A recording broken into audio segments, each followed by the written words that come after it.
Le manager opérationnel de la sécurité sociale est chargé d'assurer le fonctionnement de l'équipe de travail qui doit remplir les objectifs de l'organisme. Concrètement, l'équipe est chargée de traiter les dossiers des familles allocataires, mais un manager opérationnel peut avoir une équipe dans n'importe quel domaine. Être chargé de l'encadrement de son équipe, c'est prévoir le travail de son équipe, l'anticiper et puis planifier, informer les agents de cette organisation de travail et suivre au quotidien l'activité.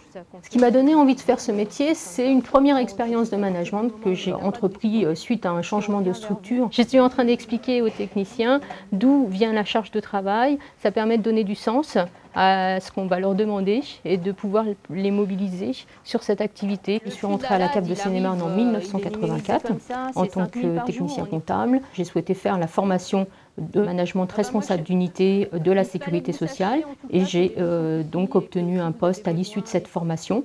Le manager opérationnel de la sécurité sociale doit au quotidien rendre compte à sa hiérarchie du résultat de son équipe. Après, sur le terrain, faire le point avec les agents sur les difficultés au quotidien qu'ils peuvent rencontrer s'il y en a. Ensuite, on a tout un travail plus d'organisation et de planification pour les journées suivantes, après avoir fait ce rendu compte. Et puis, nous sommes amenés à rédiger ou à formaliser des notes pour pouvoir toujours améliorer ou développer l'autonomie du technicien. Je suis en train de rédiger un compte-rendu de réunion de travail dans le cadre du projet de déclaration de ressources de l'année 2005.